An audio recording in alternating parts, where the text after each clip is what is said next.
Lá nas profundezas da antiga Mesopotâmia, onde a escuridão é lei, existe uma governante de poder absoluto, uma figura realmente temível. Hoje, a gente vai jogar uma luz sobre o trono de Ereshkigal, a soberana incontestável do Grande Abaixo. Pois é, essa é a pergunta que vale ouro. Porque, sabe, chamar Ereshkigal só de deusa da morte é simplificar demais, é perder o ponto principal. Ela é muito mais que isso. Ela é, na verdade, a própria personificação de uma lei do universo, um poder que não dá para evitar e que, no fundo, sustenta a ordem das coisas. E é justamente essa complexidade toda que a gente vai desvendar agora. Então, para a gente desvendar os segredos de Ereshkigal, nosso caminho vai ser o seguinte. Primeiro, vamos entender o domínio dela, o Grande Abaixo. Depois, a gente mergulha de cabeça nos mitos mais importantes, a história da descida da irmã dela e a chegada do marido. Aí vamos comparar o tamanho dessas histórias com a realidade do culto a ela, que é bem surpreendente. E por fim, vamos ver como o legado dela chegou até hoje. Ok, vamos começar pelo centro do poder dela. Afinal, quem é Ereshkigal?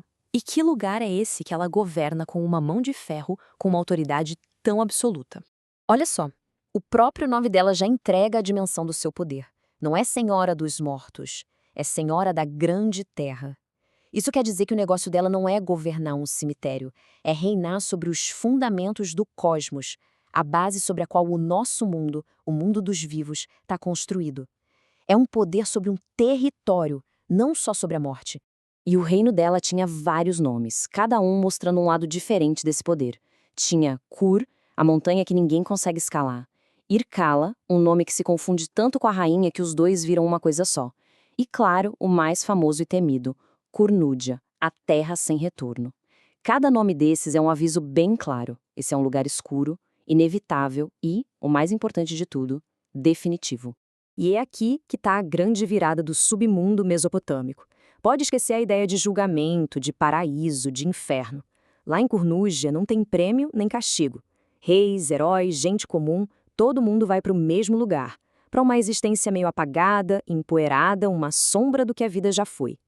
O papel de Ereshkigal não é ficar julgando o pecado de ninguém, é impor a lei mais básica que existe. Daqui ninguém escapa.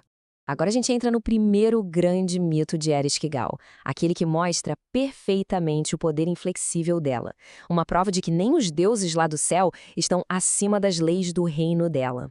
E olha só que impressionante. Quando a própria irmã dela, Inanna, a toda-poderosa rainha do céu, tem a ousadia de entrar no reino de Ereshkigal, bom, ela aprende da pior maneira. A cada um dos 7 portões que ela atravessa, ela é obrigada a tirar um símbolo do seu poder, da sua identidade divina. Sai a coroa, saem as joias, o manto, tudo.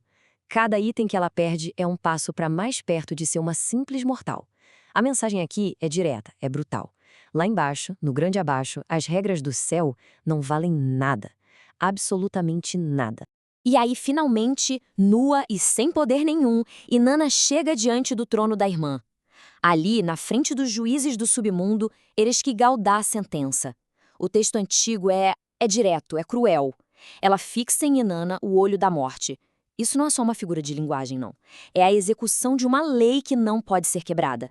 O corpo de Inanna vira um cadáver, pendurado num gancho para apodrecer. Só a malandragem do deus Enki consegue trazer ela de volta. Mas a lei de Kurnúngia é clara. Para uma alma sair, outra tem que entrar no lugar. E aí, num ato de pura sobrevivência, Inanna condena o próprio marido, Dumuzi, para ficar lá. A lei de Ereshkigal, no final das contas, sempre vence. Se o mito da Inanna mostra Ereshkigal como a personificação da lei, a história do marido dela, o Nergal, revela um outro lado, uma rainha de paixões, de fúria e de um poder muito pessoal. A história toda começa com um insulto de Nergal, o deus da guerra, que o força a descer para o submundo para pedir desculpas. Lá, a paixão entre ele e Ereshkigal simplesmente explode.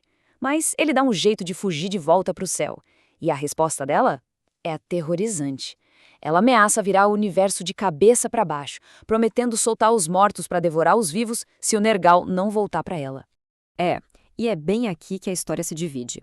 Na versão mais antiga, a de Amarna, a coisa é violenta. O Nergal arranca a Ereshkigal do trono e ela oferece dividir o poder para salvar a própria pele.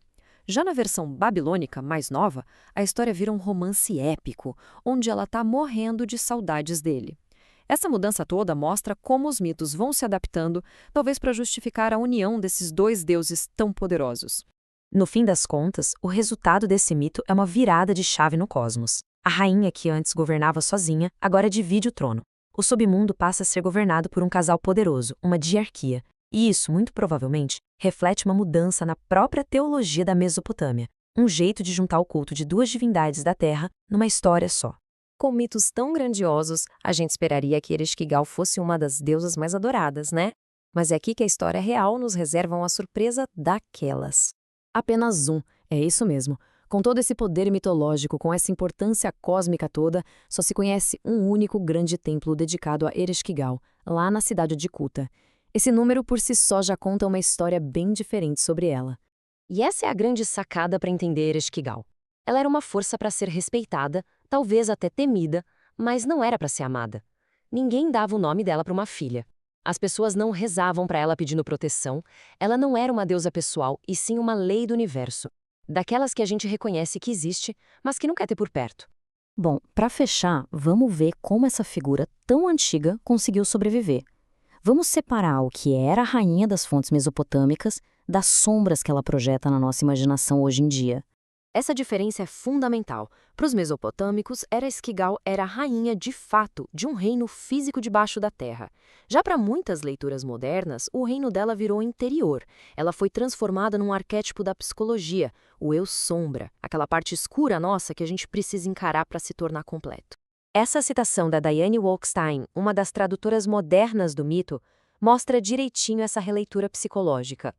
A descida de Inanna deixa de ser um evento do universo para virar uma jornada interna, e Ereshkigal se torna a própria escuridão que a gente precisa para se sentir inteiro. Então, é crucial a gente separar as coisas.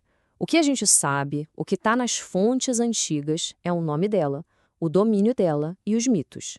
A interpretação dos acadêmicos tenta entender o que essas histórias significavam para aquele povo.